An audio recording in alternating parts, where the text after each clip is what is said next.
Son corps a quitté le sol, sans effort, sans impulsion. Il a simplement lévité, montant dans les airs comme si la gravité n'existait plus pour lui.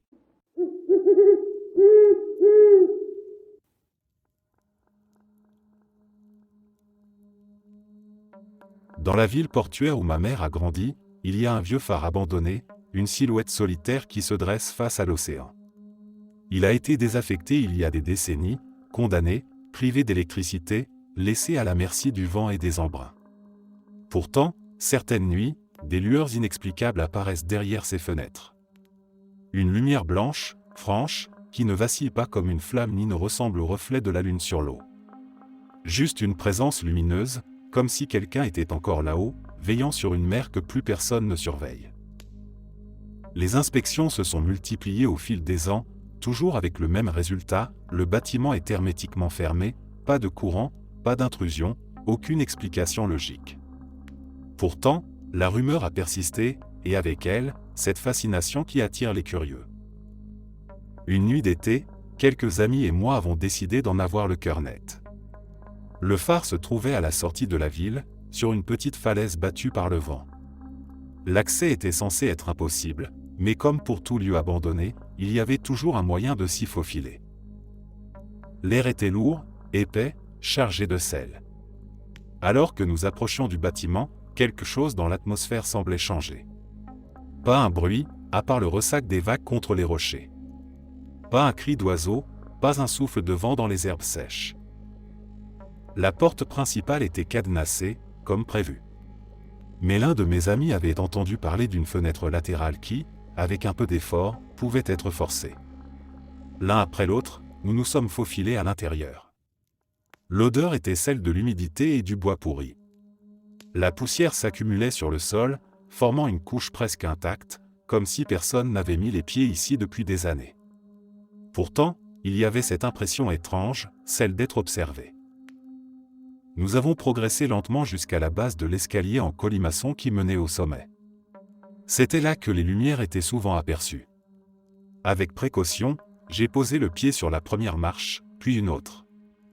L'air semblait s'épaissir à chaque pas, rendant la montée presque oppressante. C'est en arrivant à mi-hauteur que c'est arrivé. Sans prévenir, j'ai senti une pression soudaine sur mes épaules. Un contact froid, indéniable. Comme deux mains invisibles qui se refermaient sur moi. Puis, un mouvement net, précis, une poussée. Mon corps a basculé en avant, mon pied a glissé sur la marche. J'ai réussi à me rattraper in extremis à la rambarde rouillée, le cœur battant à tout rompre. En me retournant, je m'attendais à voir l'un de mes amis, un sourire coupable sur le visage, mais il n'y avait personne. Personne derrière moi. Les autres étaient plus bas, figés, les yeux écarquillés. Ils avaient vu mon mouvement, ma chute évitée de justesse. Mais aucun d'eux n'avait touché mon dos. Un frisson m'a parcouru l'échine, un instinct primal hurlant qu'il ne fallait pas rester là. Sans dire un mot, nous avons fait demi-tour et quitté les lieux aussi vite que possible.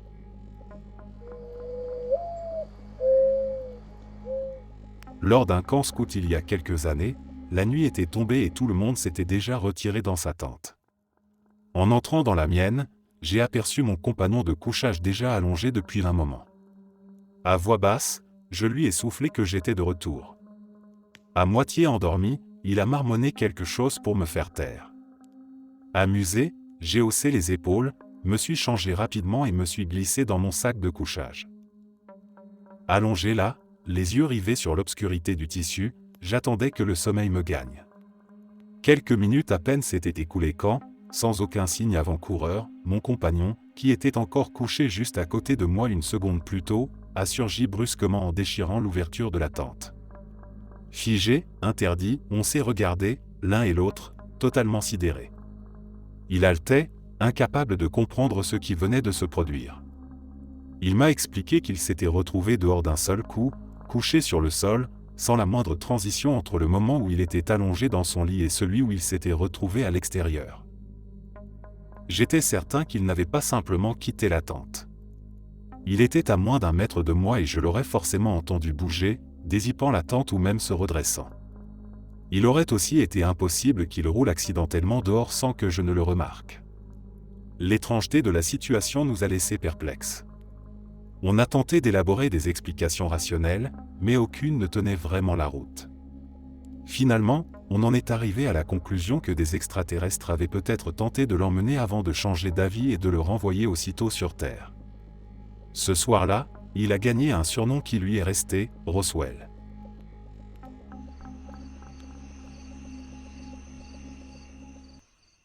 En quatrième, un jour étrange a suspendu le cours normal de nos vies. Toutes les classes avaient été arrêtées sans aucune explication. 2 adultes inconnus étaient entrés dans notre salle, un homme et une femme, et sans dire un mot sur leur présence, ils avaient distribué à chacun de nous un livret semblable à un test standardisé. Mais en parcourant les pages, nous avions vite compris que ce n'était pas un test ordinaire. Il y avait une 50aine de questions, toutes sous forme de choix entre vrai et faux, mais leur contenu était insensé. Les vers de terre parlent au camion. Les pommes sont bleues. Ce genre d'énoncés absurdes remplissait les pages, et personne ne comprenait ce qu'on attendait de nous.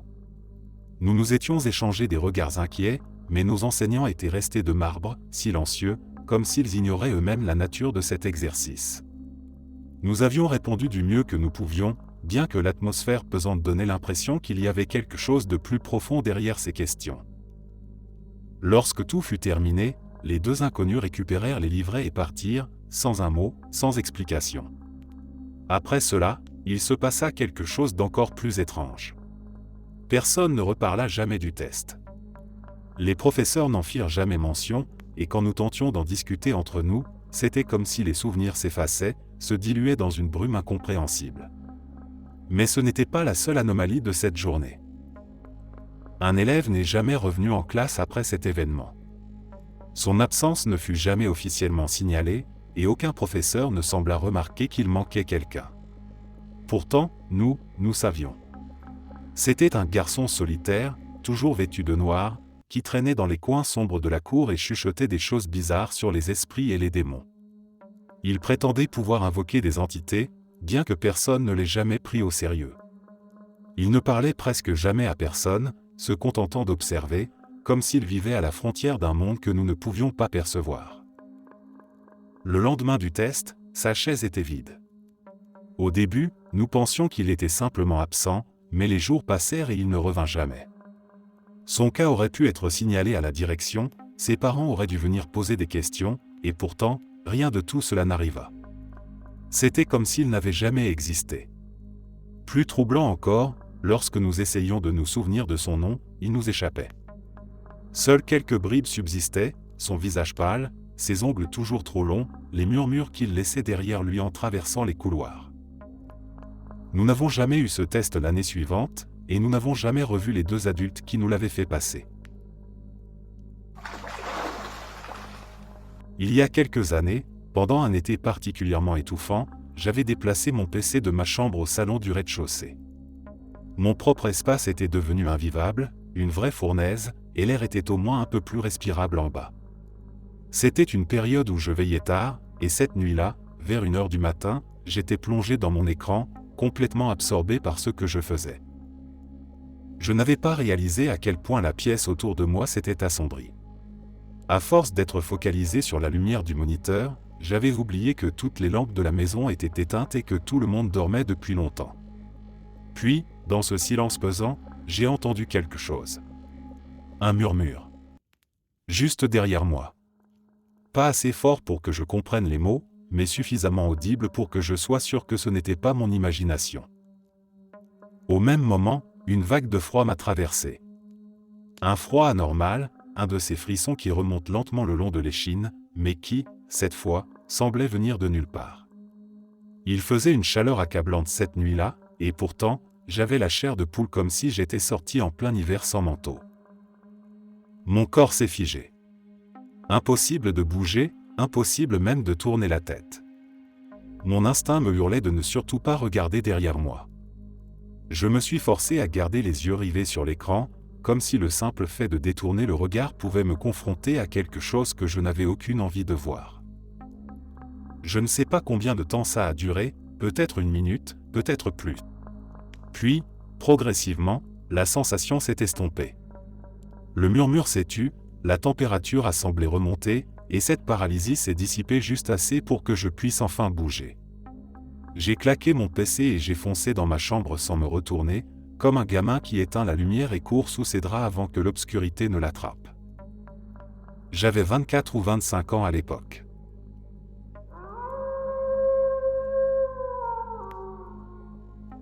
Quand j'étais plus jeune, je passais souvent la nuit chez mon meilleur ami.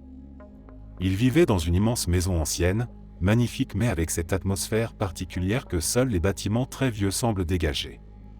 J'adorais y dormir, mais une nuit en particulier m'a laissé un souvenir que je n'ai jamais vraiment pu expliquer. Je m'étais réveillé en pleine nuit avec une envie pressante. Comme la salle de bain était à l'étage, j'ai dû monter cet interminable escalier dans le noir complet, le genre qui semble encore plus long quand on est à moitié endormi. Une fois arrivé, j'ai refermé la porte derrière moi et allumé la lumière.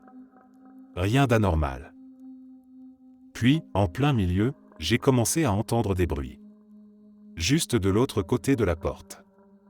Des pas légers, comme si quelqu'un se déplaçait lentement dans le couloir. Au début, j'ai cru que c'était mon ami qui était encore réveillé et se promenait dans la maison. Mais les bruits ont changé. Un grattement discret a commencé juste contre la porte, répétitif, insistant.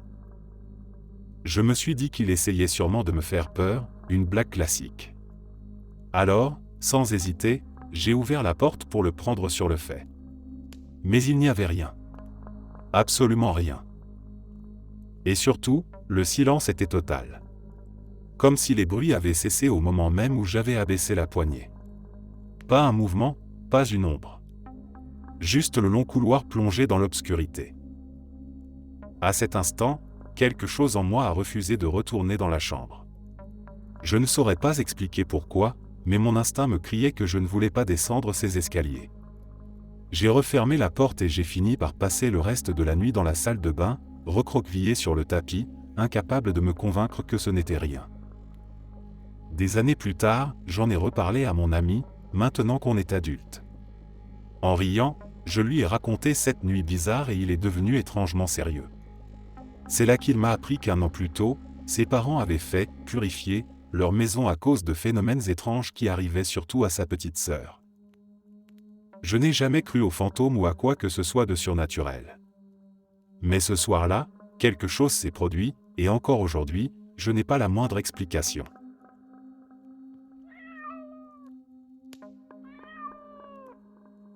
Dans les années 1990, mon père avait un cousin, Jimmy, qui travaillait pour la CIA. Ce n'était pas un détail que la famille évoquait souvent, mais tout le monde savait qu'il était impliqué dans des affaires de renseignement, apparemment liées à de l'espionnage politique en Amérique du Sud. Officiellement, il occupait un poste de journaliste dans un média basé à Boston, spécialisé dans la couverture des affaires sud-américaines. Il n'était pas un visage public, il écrivait des articles, loin des projecteurs, mais selon ce que mon père en sait, son véritable travail allait bien au-delà de simples reportages. Un jour, sans signe avant-coureur, Jimmy s'est présenté à son bureau comme à son habitude, puis, d'un ton parfaitement calme, a informé son supérieur que sa mère était malade et qu'il devait partir immédiatement. Il a quitté les locaux sans plus d'explication et n'est jamais revenu. Plus personne n'a eu de nouvelles jusqu'à ce que, quelque temps plus tard, il soit retrouvé mort à Washington DC. Officiellement, la cause était un suicide. Ceux qui le connaissaient bien ont immédiatement remis en question cette conclusion. Rien dans son comportement ne laissait présager un tel geste, et plus étrange encore, sa famille a commencé à recevoir des appels téléphoniques provenant de différentes branches du gouvernement. À chaque fois, c'était le même schéma, des explications décousues, parfois contradictoires, qui tentaient de justifier la version officielle. Les détails ne concordaient jamais tout à fait, comme si on cherchait à imposer un récit sans trop se soucier de sa cohérence. À ce jour, personne ne sait exactement ce dans quoi il était impliqué ni ce qui lui est réellement arrivé. Tout ce qui reste, c'est une disparition soudaine, un décès entouré de zones d'ombre et cette sensation persistante que la vérité a été soigneusement dissimulée.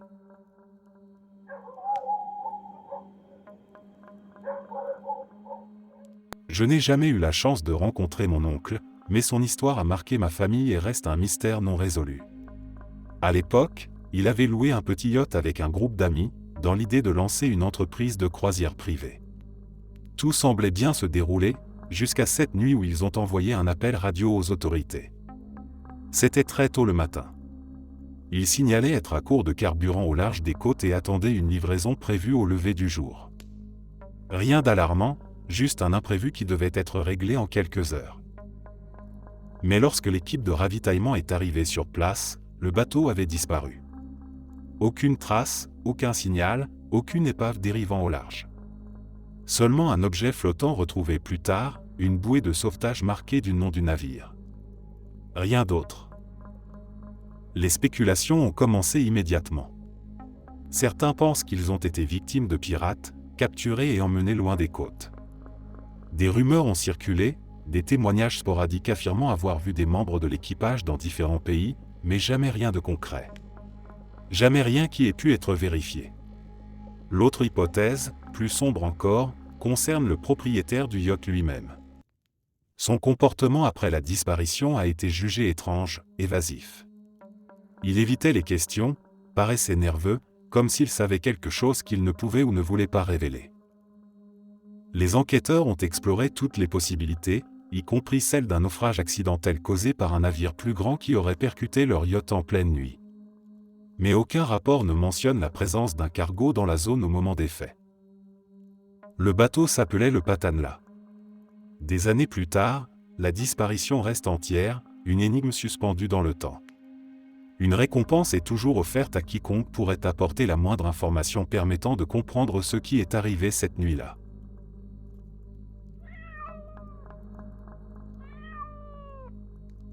Mon oncle venait tout juste de terminer la restauration de son cabriolet et profitait d'une balade avec mon cousin lorsqu'un accident est survenu.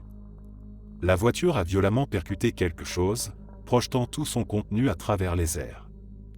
Mon oncle a été décapité sur le coup. Mon cousin, lui, est sorti indemne, sans même une égratignure.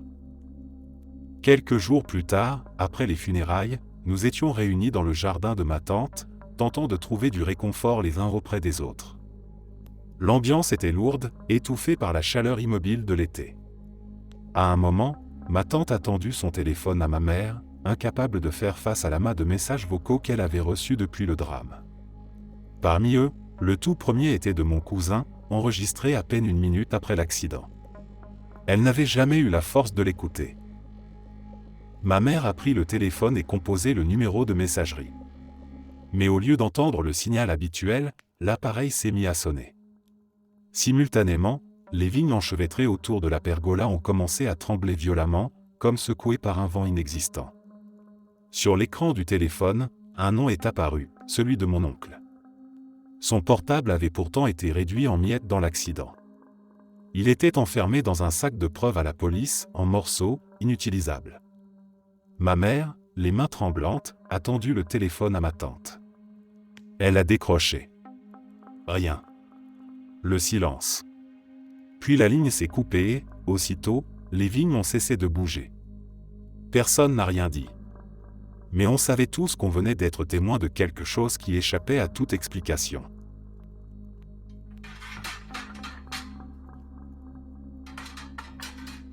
J'avais environ 17 ans et j'apprenais encore à conduire. Ce soir-là, ma mère et moi venions de finir quelques courses et d'enchaîner quelques petits arrêts en ville. Le soleil commençait à disparaître derrière l'horizon, et nous étions sur le chemin du retour. Rien d'inhabituel, juste une journée normale qui touchait à sa fin. Nous étions arrêtés en tête de file à un grand carrefour, à un feu rouge pour tourner à gauche. Lorsque le feu est passé au vert, j'aurais dû démarrer immédiatement, mais quelque chose m'a retenu. Pas une hésitation classique, pas un moment de distraction, mais une sensation étrange, inexplicable. Mon esprit savait parfaitement ce que j'étais censé faire, mais mon corps restait figé, comme privé de toute volonté d'agir. Ma mère, assise à côté de moi, ne disait rien non plus. Aucun rappel à l'ordre, aucune remarque sur mon immobilité soudaine.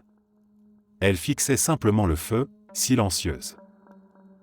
5 secondes ont passé.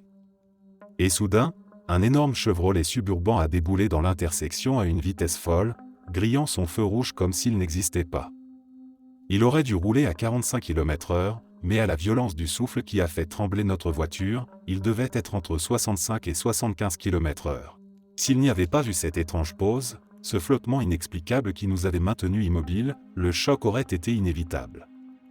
Et avec un SUV lancé à une telle vitesse contre notre Saturne, il n'y aurait eu aucune chance.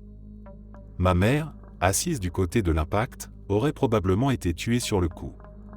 Moi, je doute sincèrement que j'aurais survécu non plus. Après que le suburban a disparu au loin, la sensation étrange s'est dissipée. Comme si nous nous étions réveillés d'un état second. J'ai finalement tourné comme si de rien n'était, et ma mère et moi avons roulé quelques instants en silence avant d'échanger un regard. Nous avons tous les deux ressenti la même chose à ce feu. Un état figé, une sorte d'instant suspendu, sans explication rationnelle. Dans le cadre d'un audit sur un programme public, j'ai analysé un échantillon issu d'une base de données comptant environ 60 000 personnes. Tout semblait se dérouler normalement jusqu'à ce qu'un détail attire mon attention, 12 individus partageaient exactement le même nom et résidaient dans la même ville. Une telle coïncidence paraissait trop improbable pour être réelle. Pensant à une simple erreur administrative, j'ai demandé des documents supplémentaires afin d'éclaircir la situation. En approfondissant l'examen des dossiers, j'ai rapidement constaté que 6 d'entre eux étaient des personnes distinctes, sans autre lien apparent que ce hasard troublant de porter le même nom. Mais pour les 6 autres, la ressemblance allait bien au-delà. Non seulement ils avaient le même prénom et le même nom de famille, mais leurs initiales de second prénom étaient identiques, et ils étaient tous nés exactement à la même date. Ce genre d'anomalie devenait difficile à attribuer à une simple coïncidence. Il fallait en avoir le cœur net. J'ai alors demandé des copies de leurs pièces d'identité. En retour, 8 dossiers m'ont été envoyés. 8 personnes, portant toutes le même prénom, le même nom, la même initiale pour le second prénom, la même date de naissance et un lieu de naissance identique. L'étrangeté de la situation ne faisait que s'accentuer. Comment une telle concentration d'individus aux caractéristiques identiques pouvait-elle exister dans un même périmètre ? L'idée d'une fraude ou d'une erreur systémique m'a traversé l'esprit, mais ce que j'ai découvert par la suite a définitivement balayé toute hypothèse rationnelle. En examinant plus en détail ces 8 cas, j'ai découvert que 2 d'entre eux étaient décédés. Jusque-là, cela pouvait encore sembler une coïncidence troublante mais explicable. Ce qui m'a glacé, en revanche, c'est qu'ils étaient morts exactement le même jour. Non seulement ces 8 individus semblaient être les répliques parfaites les uns des autres sur le papier, mais 2 d'entre eux avaient vu leur existence s'éteindre en même temps. Quand j'étais encore enfant, ma mère avait l'habitude d'aller courir dans le quartier pendant l'été.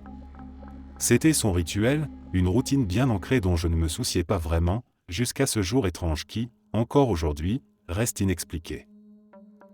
Un après-midi, alors qu'elle était rentrée depuis un moment, je lui avais demandé si elle pouvait m'emmener voir cette voiture incroyable qu'elle avait vue pendant son jogging du matin.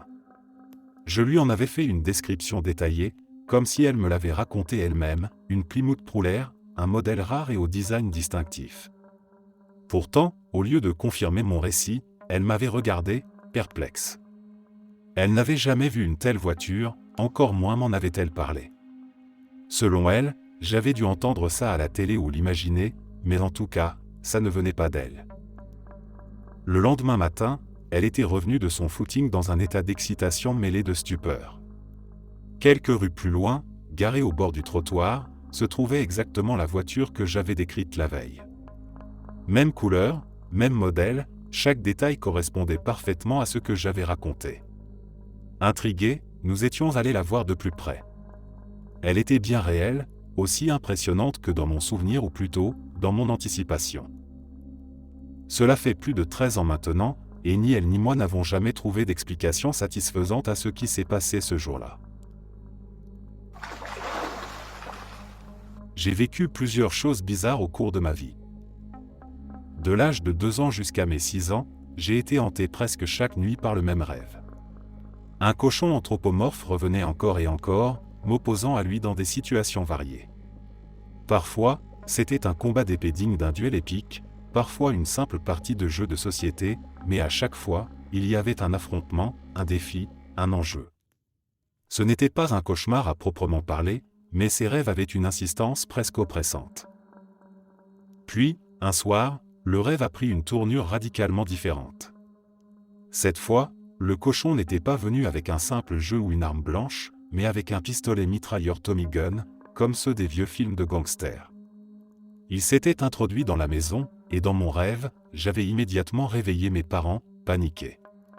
Mon père, sans hésitation, avait attrapé la créature et l'avait poussée dans le four de la cuisine. Puis, quelque chose d'incompréhensible s'était produit. Lorsque nous avions rouvert la porte du four, il n'y avait plus aucune trace du cochon.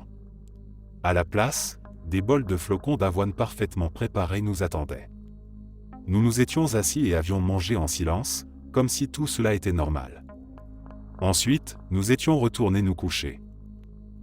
Ce fut la dernière fois que je fis ce rêve.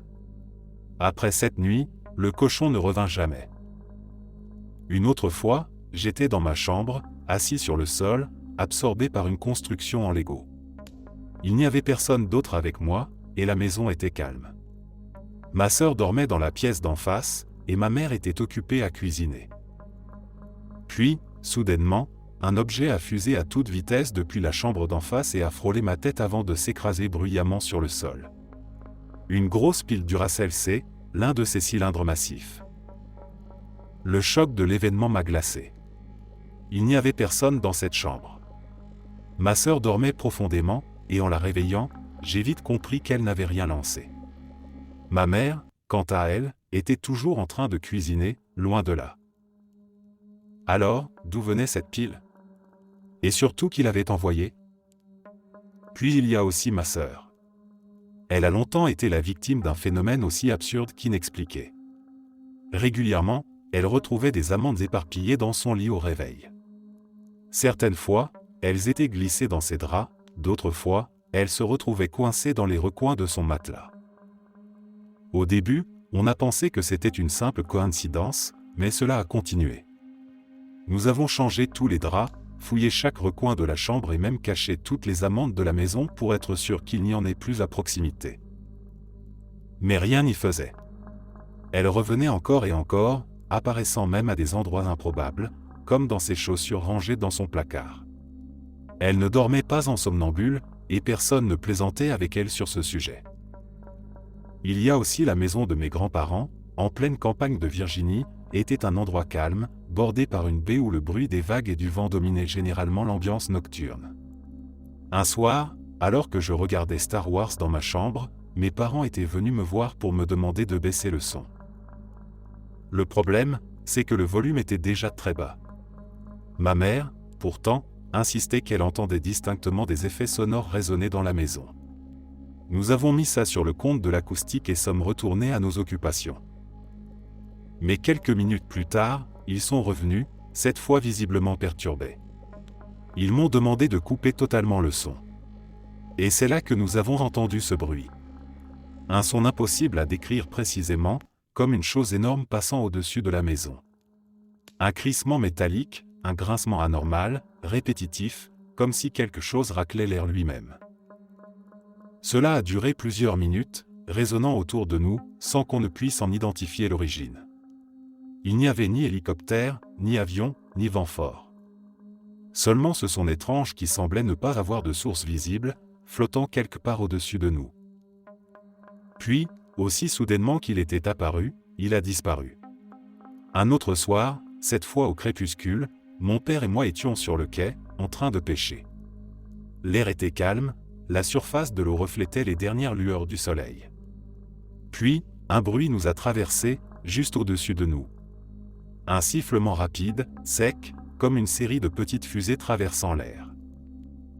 Nous avons levé les yeux, cherchant l'origine du son. Mais il n'y avait rien. Pas d'oiseaux, pas d'objets visibles.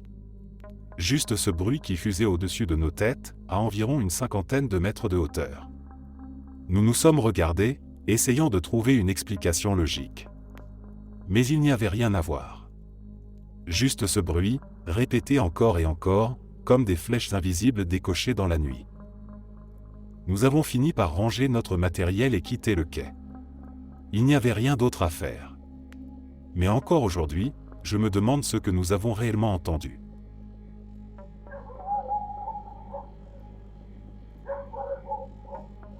Mon père revenait d'une visite chez son propre père en Caroline du Nord. Un long trajet l'attendait, près de 12 heures de route, et il comptait rouler d'une traite. Peu après son départ, il s'était arrêté dans une aire de repos pour se dégourdir les jambes. C'est là qu'un inconnu s'était approché de lui, lui demandant s'il pouvait l'emmener un bout de chemin. Mon père avait refusé sans trop y réfléchir et avait repris la route. 2 heures plus tard, sur le bord de l'autoroute, il avait aperçu le même homme, marchant en tendant le pouce. Il l'avait dépassé sans s'arrêter. Plus tard, après une autre pause café dans une aire de repos, il avait de nouveau croisé cet homme, qui, encore une fois, lui avait demandé un trajet. « Aussi loin que vous allez ?» avait-il précisé. Mon père, agacé par cette étrange répétition, avait une nouvelle fois décliné et était reparti. Plus tard dans la nuit, il l'avait encore vu, toujours en train de faire du stop au bord de la route. Cette fois, un frisson d'inquiétude lui avait traversé l'esprit. C'était impossible, il avait roulé pendant des heures. Comment pouvait-il être là, encore une fois, toujours à la recherche d'un conducteur ? Peu de temps après, des problèmes mécaniques l'avaient forcé à sortir de l'autoroute et à s'arrêter en bas d'une bretelle de sortie. Lorsqu'il avait levé les yeux, il avait senti son sang se glacer. L'homme était là, debout à quelques mètres de lui. Mais cette fois, c'est lui qui avait proposé son aide.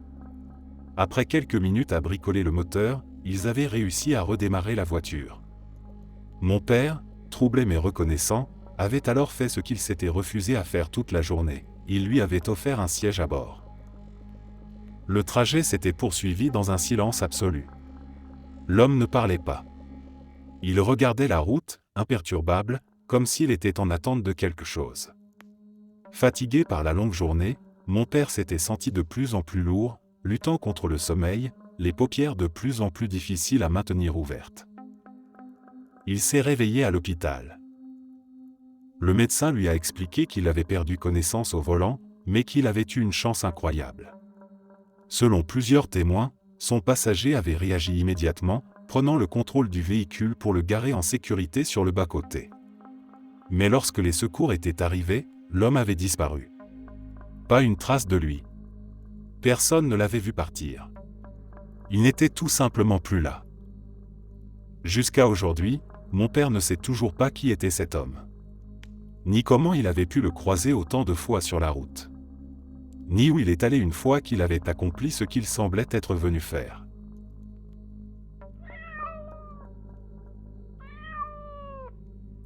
Quand ma sœur et moi étions enfants, nous jouions devant la maison, juste à côté de la boîte aux lettres.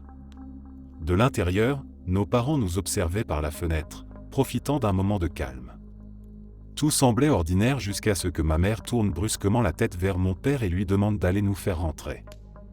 Il n'y prêta pas vraiment attention, pensant sans doute qu'elle s'inquiétait sans raison. Pourtant, elle insista, sa voix prenant une intonation plus pressante. Il lui demanda ce qui n'allait pas, mais au lieu de répondre, elle se figea, le visage parcouru par une soudaine panique.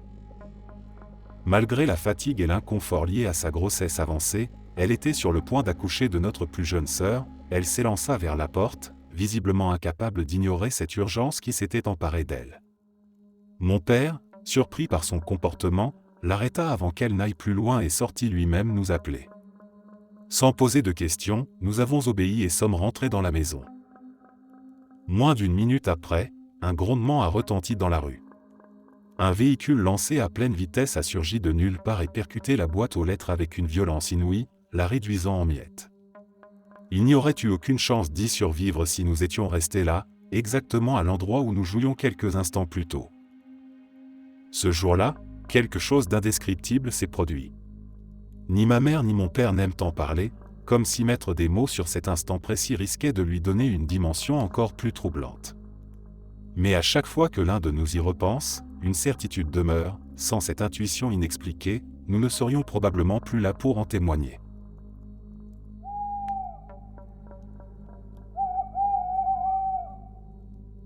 J'y repense souvent, et même après toutes ces années, je n'ai toujours aucune idée de ce que c'était. J'avais environ 17 ans et j'étais chez un ami, une nuit comme une autre. Il était presque minuit, et nous étions sortis dans son jardin pour fumer une cigarette. Son jardin donnait sur un champ, et l'ambiance était calme, à peine troublée par quelques bruits lointains de la campagne. C'était une nuit sans histoire, jusqu'à ce que nous commencions à entendre un son étrange derrière une haie, juste à quelques mètres de nous. Au début, nous n'y avons pas prêté beaucoup d'attention. Probablement un renard ou un lapin fouillant dans l'herbe, rien de plus. Au Royaume-Uni, il n'y a pas vraiment d'animaux inquiétants qui rôdent la nuit. Juste des rongeurs, des oiseaux nocturnes, quelques mammifères inoffensifs. Mais le bruit persistait, devenant plus audible, presque volontaire, comme si quelque chose voulait signaler sa présence.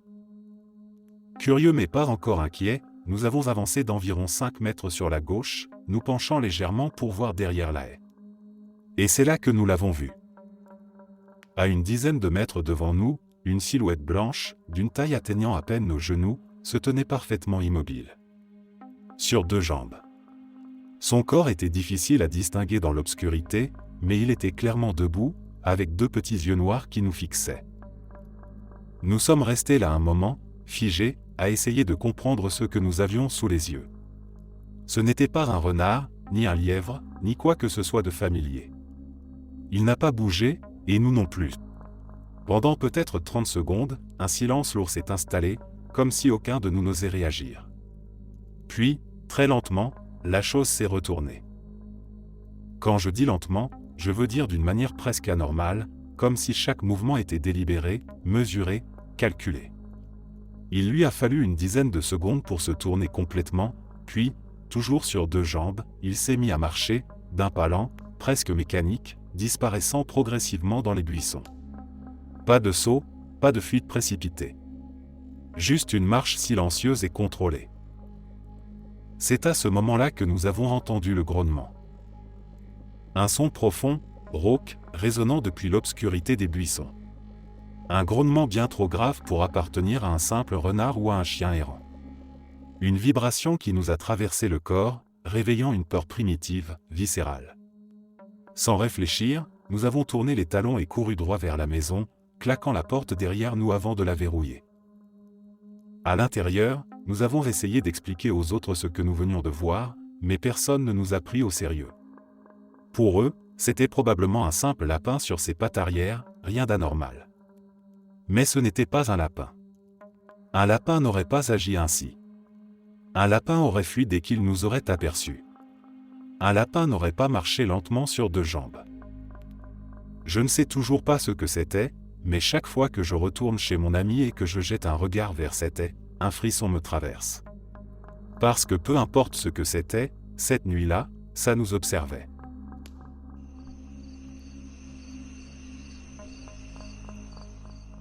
Mon père m'a raconté cette histoire à plusieurs reprises, et à chaque fois, elle me laisse avec le même frisson inexplicable. Cela remonte aux années 50 ou 60. Dans les jours qui ont suivi le décès soudain de leur mère, plusieurs cousins s'étaient rassemblés dans la maison familiale, la même où elle avait rendu son dernier souffle. C'était un moment de deuil, une tentative de se soutenir mutuellement face à la perte. Mais dès que l'un d'eux a franchi le seuil, quelque chose d'inattendu s'est produit. Il s'est écroulé, terrassé par une crise cardiaque. En un instant, la réunion familiale s'était transformée en un nouveau drame. Le choc était immense. À peine quelques jours après la disparition de la mère, voilà qu'un de ses fils mourait à son tour, au même endroit. L'incompréhension se mêlait à la douleur. C'était une tragédie improbable, presque impossible à assimiler, mais il n'y avait rien à faire. Le chagrin redoublait, frappant la famille une seconde fois avec une brutalité inouïe. Malgré cette atmosphère pesante, une nouvelle réunion de famille avait été organisée peu après, dans la même maison. Il fallait bien faire face ensemble. Cette fois encore, ils s'étaient retrouvés dans le salon, essayant tant bien que mal de supporter l'étrange pesanteur qui imprégnait les lieux. C'est alors qu'un des frères du défunt s'était levé et, d'un geste théâtral, s'était agrippé la poitrine, mimant une crise cardiaque. Ce n'était pas une surprise en soi. Il avait toujours eu un humour macabre, et, même si le moment était mal choisi, ce genre de plaisanterie n'était pas inhabituel venant de lui. Pourtant, ce n'était pas une plaisanterie. Quelques secondes plus tard, il s'effondrait pour de bon. Une autre crise cardiaque. Le même sort que son frère. Dans la même pièce. Dans la même maison où leur mère avait perdu la vie quelques jours plus tôt. 3 décès en l'espace d'une semaine, sous le même toit. Après cela, personne n'a plus jamais voulu mettre les pieds dans cette maison.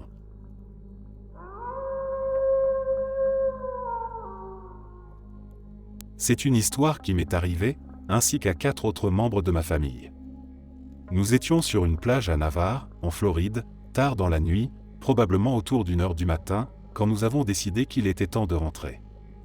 Pour rejoindre le parking, il fallait emprunter une longue passerelle en bois composite qui serpentait à travers le sable. Alors que nous avancions tranquillement, profitant de l'air marin encore chaud, une silhouette est apparue en face de nous, marchant en direction opposée, vers la plage. Un homme, vêtu d'un costume noir impeccable, des chaussures assorties, des lunettes de soleil opaques malgré l'obscurité, et tenant une mallette tout aussi noire à la main. Il semblait totalement hors de contexte, comme s'il était sorti d'un film et s'était retrouvé là par erreur. En le croisant, on a naturellement lancé un salut amical, mais il n'a pas réagi. Son regard est resté fixé au sol, sa posture rigide, son pas méthodique. Quelque chose dans son comportement nous a mis mal à l'aise, sans qu'on puisse vraiment dire pourquoi sur le moment.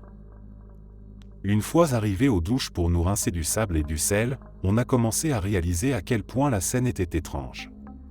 Qui pouvait bien être cet homme, habillé comme pour une réunion d'affaires en plein milieu de la nuit, sur une plage pratiquement déserte? Intrigués, nous avons décidé de faire demi-tour pour voir ce qu'il était en train de faire.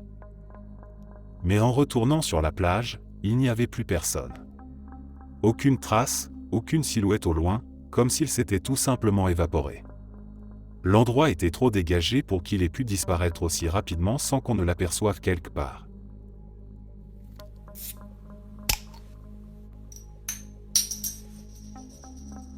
Il y a 11 ans, ma cousine a déposé ses enfants à la garderie comme n'importe quel autre matin. Elle n'a jamais été revue après ça. Disparue sans laisser de traces, comme si elle s'était volatilisée. Dès les premiers jours, sa famille a alerté les autorités, mais les recherches n'ont rien donné. Très vite, son visage s'est retrouvé partout, affiches placardées aux intersections, reportages sur les chaînes locales, avis de disparition relayés sur les réseaux sociaux. Son histoire a même été diffusée dans une émission sur les personnes disparues, et pendant un temps, l'espoir est resté que quelqu'un, quelque part, finirait par apporter une réponse. Les années ont passé sans le moindre indice tangible. Pas de témoins, pas de mouvement sur ses comptes bancaires, pas de signe qu'elle ait refait sa vie ailleurs. Juste un vide qui s'est installé, un manque qui ne s'est jamais atténué. Puis, il y a quelques années, son nom a ressurgi d'une manière aussi glaçante qu'inattendue. Un homme arrêté pour des faits de torture aurait menacé sa victime en lui disant qu'elle finirait dans le même trou que celui où il avait mis Mélanie. Cette phrase a rouvert une plaie béante, ramenant brutalement son nom dans les discussions et relançant brièvement l'enquête. Pourtant, malgré cette révélation, aucun corps n'a été retrouvé, aucun élément concret n'a permis de prouver quoi que ce soit. Encore une fois, l'affaire s'est heurtée à un mur, plongeant sa famille dans cette même attente insupportable, entre espoir et résignation. 11 ans plus tard, son absence pèse toujours. Pas de réponse, pas de conclusion, juste une histoire suspendue, une famille qui continue d'attendre un dénouement qui ne vient pas. Je n'en parle pas souvent, mais j'y pense énormément. En voyant le nombre de personnes évoquer la disparition de leurs proches, je me dis que mon histoire trouve tristement sa place parmi elles. J'étais trop jeune pour qu'on me mette au courant à l'époque, mais bien des années plus tard, ma mère m'a révélé ce que son ex-mari lui avait confessé, les larmes aux yeux. Mon beau-père était un trafiquant d'armes opérant à l'étranger. Ma mère ignorait tout de ses activités, se contentant d'accepter ses fréquents voyages d'affaires sans poser de questions. Peut-être voulait-il la préserver, ou peut-être savait-il qu'elle l'aurait quittée s'il avait dit la vérité. L'argent coulait à flot, et j'ai l'impression qu'elle préférait ne pas bouleverser un équilibre qui, en apparence, leur convenait. Une nuit, pourtant, il s'est effondré et lui a raconté ce qu'il avait vu. Lors d'un déplacement en Afrique pour conclure une affaire douteuse, il était tombé sur un groupe de femmes blanches enfermées dans une cage. Elles avaient été enlevées aux États-Unis et étaient destinées à être vendues. Il n'y avait rien qu'il ait pu faire pour elles, du moins, c'est ce qu'il a affirmé. Mais au fil de son récit, il a admis que ce n'était pas un cas isolé. Il avait vu d'autres camps comme celui-là, disséminés dans différentes régions du monde. Je pense souvent à elle, à ces femmes qu'il n'a pas sauvées, à celles qu'il n'a peut-être même pas voulu sauver. Et surtout, je me demande combien d'autres ont connu le même sort au cours des décennies qui ont suivi cette confession.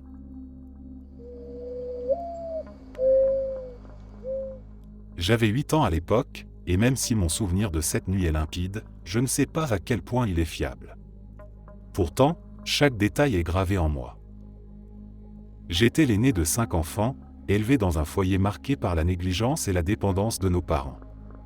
Nous avions froid en permanence, la faim et la soif étaient des sensations familières, et la saleté faisait partie de notre quotidien. Grandir dans cet environnement m'avait obligé à devenir adulte bien avant l'heure.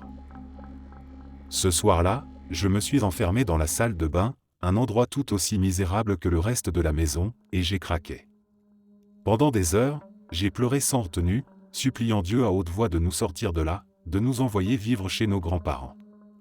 C'était la première fois que je remarquais que ma vision était trouble. J'ai d'ailleurs eu des lunettes peu de temps après. Une fois vidé de toute énergie, j'ai demandé à garder ma plus jeune sœur avec moi pour la nuit. Elle n'avait que 4 mois. J'avais besoin de sa présence, peut-être autant qu'elle avait besoin de la mienne. Nous nous sommes installés ensemble sur un petit lit de camp dans le salon, et j'ai fini par sombrer d'épuisement. Au matin, un cri m'a réveillé en sursaut. La voix de ma mère, perçante, hurlant le nom de mon père.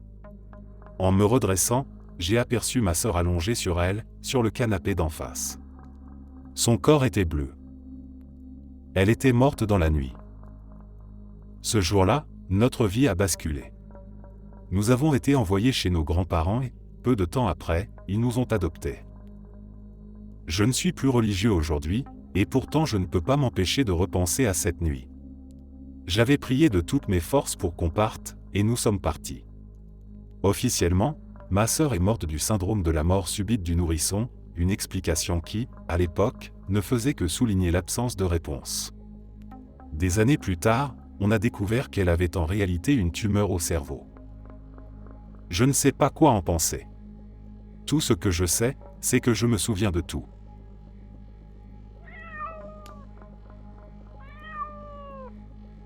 Ma grand-mère est décédée le jour de Noël en 2009. Elle vivait juste à côté de chez nous, et à son décès, elle a laissé sa maison à mon père.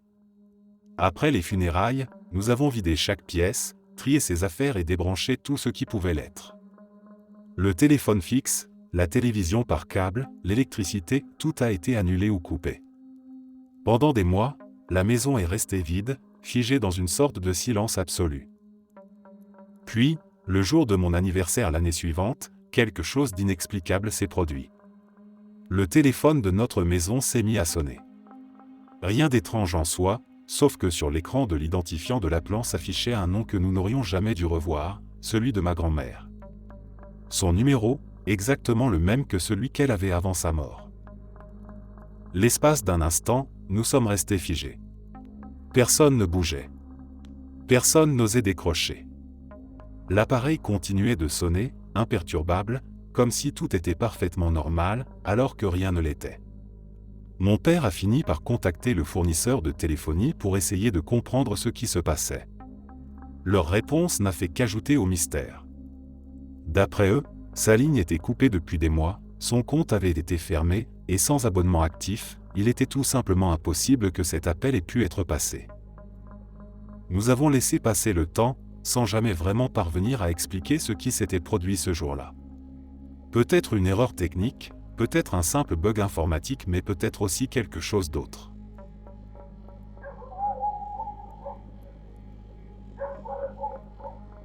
J'ai travaillé dans une maison de retraite où les résidents étaient soit atteints de troubles somatiques, soit souffraient de démence, principalement de la maladie d'Alzheimer. D'autres vivaient dans des logements indépendants. Une nuit, alors que j'étais de garde, un signal d'alarme s'est déclenché au 3e étage. Rien d'inhabituel en soi. La plupart du temps, c'était juste un résident qui se levait et déclenchait involontairement son capteur de lit. Le bâtiment était organisé en 4 secteurs par étage, chaque secteur comportant 8 chambres. Les ascenseurs étaient répartis de manière stratégique, un sur chaque aile et un plus grand au centre. Pour éviter que les patients atteints d'Alzheimer ne se perdent, l'accès aux ascenseurs était verrouillé derrière 2 lourdes portes nécessitant un badge pour être ouvertes. J'ai pris l'ascenseur, badgé pour entrer dans le secteur concerné et rapidement identifier l'origine de l'alarme. La chambre était juste à côté de l'ascenseur et la porte était ouverte, contrairement aux autres. Une résidente s'était levée. Elle était là, visible, comme souvent avec les patients atteints de démence, qui n'ont ni la discrétion ni la rapidité nécessaires pour se cacher. J'ai pris 2 minutes pour la rassurer, réinitialiser son capteur de lit et attendre qu'elle se recouche. Quand je suis sorti de la chambre, j'ai immédiatement remarqué quelque chose d'étrange. 2 gros fauteuils qui étaient, quelques instants plus tôt, à l'autre bout du couloir, bloquaient désormais la porte de l'ascenseur par laquelle j'étais arrivé. Je me suis figé. Ces fauteuils étaient massifs, lourds. Pour qu'ils se retrouvent là en l'espace de 2 minutes, quelqu'un devait les avoir déplacés volontairement. Or, d'après mon téléphone, aucun autre capteur de lit ne s'était déclenché. Tous les résidents dormaient, portes fermées. Même s'ils avaient été debout, ils n'auraient jamais pu déplacer ces fauteuils aussi vite ni avec autant de discrétion. Et quand bien même, leur état de santé les aurait empêchés d'une telle coordination. À ce moment-là, un frisson m'a parcouru l'échine. La seule possibilité logique était que l'un de mes collègues ait voulu me jouer un tour. Mais il y avait un problème, il aurait fallu qu'ils entrent dans le secteur en badgeant, déplacent les fauteuils sans un bruit, puis repartent sans que j'entende les lourdes portes se refermer. Peu probable. J'ai décidé de redescendre et, en arrivant en salle de repos, je leur ai lancé, sur un ton faussement détendu, que leur blague était bien tentée, mais que je n'étais pas dupe. Ils se sont regardés, interloqués. Ils n'avaient pas bougé. Ils étaient là, assis, en train de manger leur pizza. L'un d'eux a fini par dire « T'es pas le premier à voir un truc bizarre ici. » Mon estomac s'est noué. J'ai toujours trouvé des explications aux autres phénomènes étranges qui se produisaient dans ce bâtiment.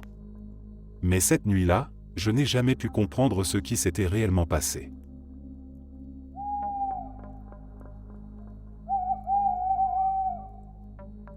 Ma mère a grandi sur une minuscule île au large des côtes irlandaises. Chaque fois que nous y retournons, elle prend toujours le temps d'aller prier sur la tombe de sa grand-mère avant de repartir sur le ferry. Ce jour-là ne faisait pas exception. Nous devions partir tôt, alors elle s'est rendue au cimetière à l'aube, vers 6 heures du matin.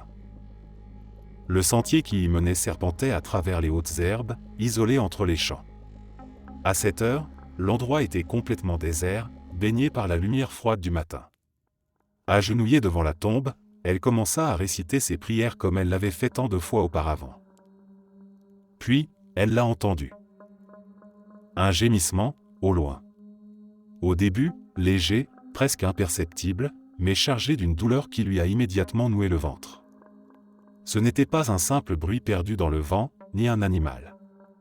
C'était un sanglot, un véritable cri de détresse, un chagrin brut et humain. Un frisson a parcouru son dos, mais elle a essayé de se convaincre qu'elle se trompait, qu'elle imaginait des choses. Pourtant, le son s'intensifiait. Les pleurs se transformaient en lamentations, de plus en plus fortes, résonnant dans le silence du cimetière. Une terreur viscérale s'est emparée d'elle, un instinct primaire lui hurlant de partir. Elle s'est relevée précipitamment, le cœur battant, et a détalé à travers le sentier, les larmes aux yeux, incapable de se retourner. En arrivant chez ma grand-mère, elle était bouleversée, secouée par l'angoisse. Elle a raconté ce qu'elle avait entendu, cherchant une explication rationnelle, mais personne ne savait quoi dire. Nous avons fini par quitter l'île, la sensation oppressante de cette matinée flottant encore dans l'air. Quelques heures plus tard, alors que nous étions en route vers chez nous, le téléphone de ma mère a sonné. C'était ma grand-mère. Sa voix était tremblante. Son père était mort ce matin-là. L'heure du décès estimée, 6 heures du matin. Il y a 12 ans, ma grand-mère a disparu. Toute sa vie, elle a lutté contre des problèmes de santé mentale, maintenus à flot par des traitements lourds. Mais lorsqu'un nouveau médecin a remplacé celui qu'elle voyait depuis des années, il a refusé de lui renouveler ses prescriptions.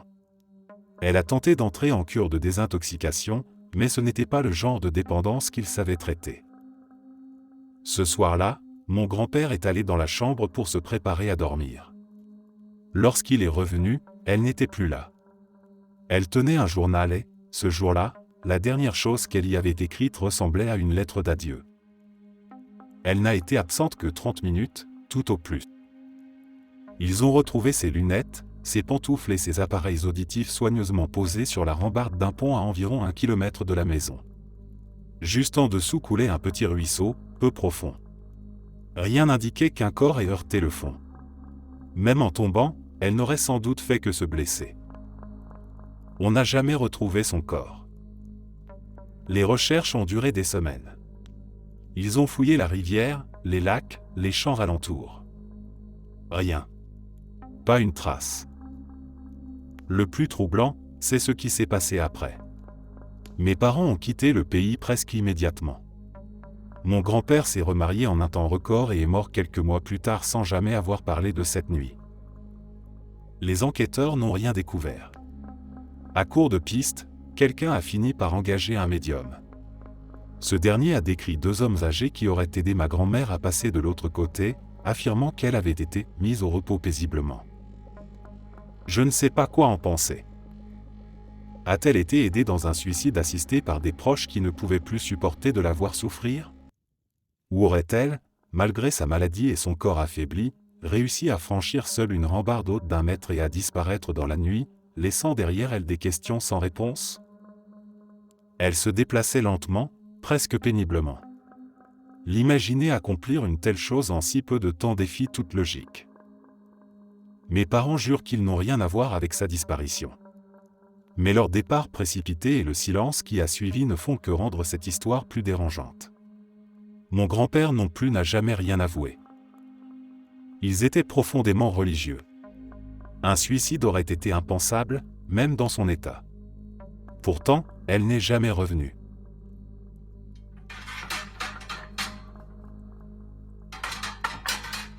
J'étais dans un bar à piano duelliste avec ma copine, profitant d'une soirée légère et animée.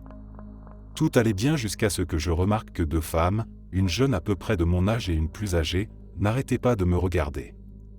Au début, j'ai essayé de ne pas y prêter attention, pensant que c'était juste un hasard, mais à mesure que la soirée avançait, leur regard insistait. Finalement, elles ont fini par s'approcher, presque hésitantes. La plus âgée a pris la parole la première, s'excusant pour le malaise qu'elles avaient pu créer.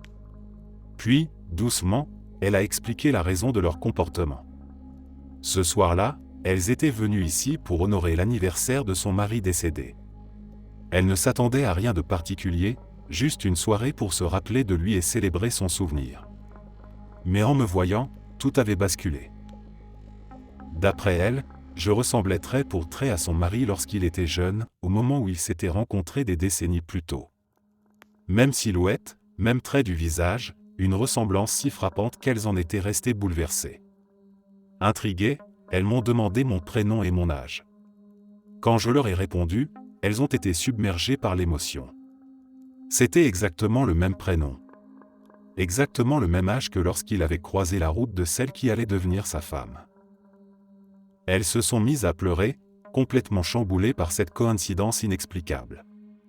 Elles regrettaient de ne pas avoir de photos d'époque pour me montrer la ressemblance, mais elles voulaient garder une trace de ce moment. Elles m'ont demandé si elles pouvaient prendre une photo avec moi, non seulement pour elles, mais aussi pour le reste de leur famille, convaincues que personne ne croirait cette histoire sans preuve. Je n'ai pas pu refuser. Comment aurais-je pu ? L'émotion dans leur voix, le regard embué de souvenirs de cette femme qui voyait en moi, l'espace d'un instant, l'homme qu'elle avait aimé toute sa vie.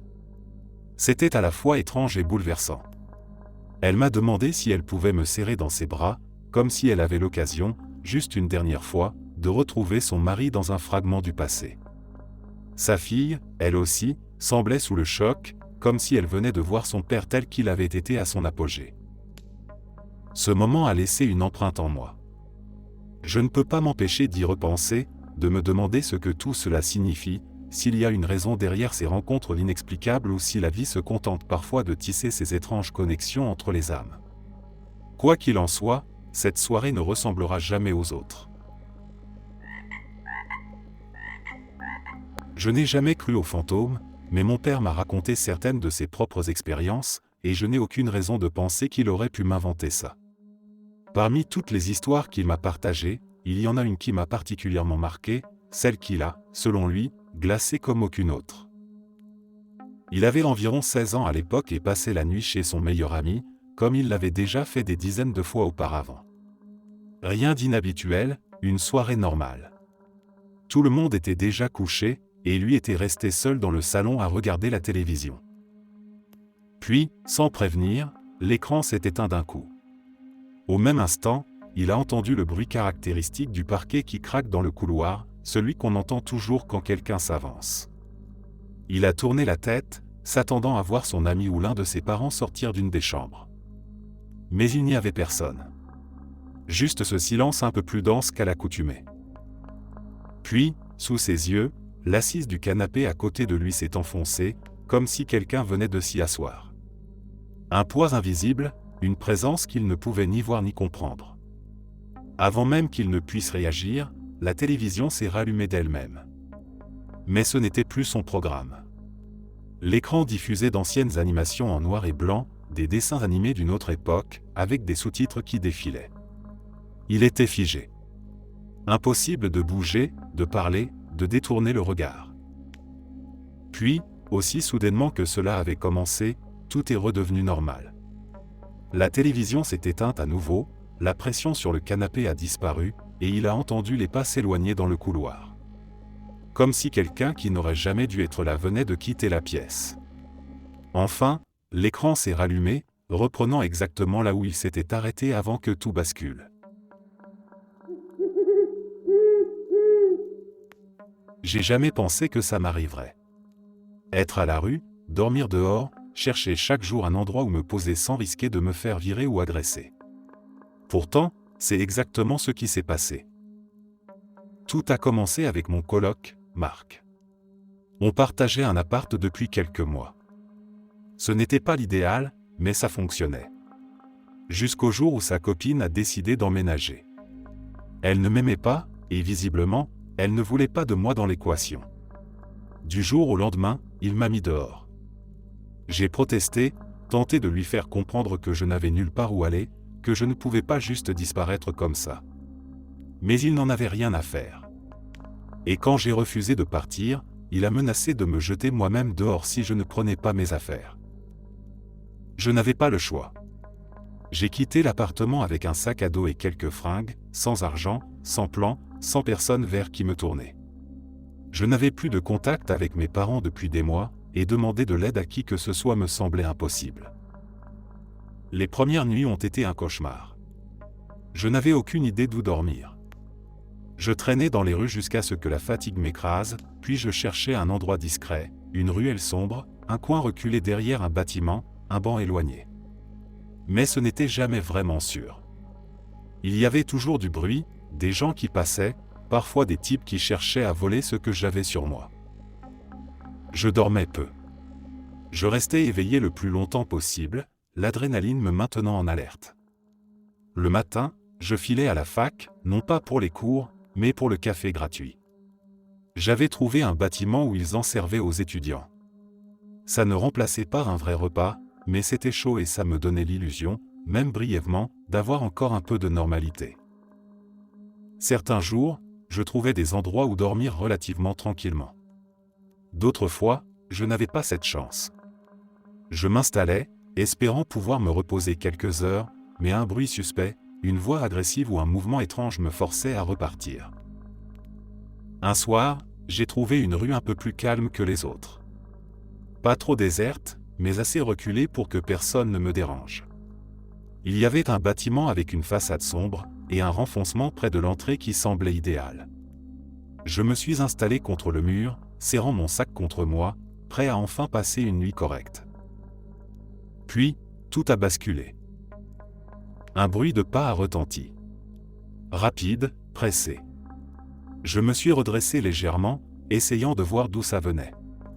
Un homme courait à toute vitesse dans ma direction. Il avait l'air paniqué, comme s'il fuyait quelque chose. Mais ce n'était pas ça le plus étrange. Je l'ai vu ralentir, comme s'il se préparait à sauter un obstacle invisible. Sauf qu'il n'a pas sauté. Il s'est envolé. Je l'ai vu de mes propres yeux. Son corps a quitté le sol, sans effort, sans impulsion. Il a simplement lévité, montant dans les airs comme si la gravité n'existait plus pour lui. Il est monté droit vers les toits, s'élevant de plus en plus haut jusqu'à atteindre le sommet de l'immeuble d'en face, un bâtiment d'au moins 12 étages. Puis, comme si de rien n'était, il s'est posé sur le toit et a disparu de ma vue. Je suis resté figé. J'ai regardé autour de moi, cherchant une explication. Mais il n'y en avait pas. Personne d'autre ne semblait avoir remarqué ce qui venait de se passer. Je ne pouvais pas avoir rêvé. J'étais fatigué, certes, mais pas au point d'halluciner. Je n'avais pas pris d'alcool, ni de drogue. Je savais ce que j'avais vu. Et pourtant, c'était impossible. Je suis resté là encore quelques minutes, essayant de calmer mon esprit, de trouver un raisonnement logique. Mais il n'y en avait aucun. Ce que j'avais vu défiait toute explication.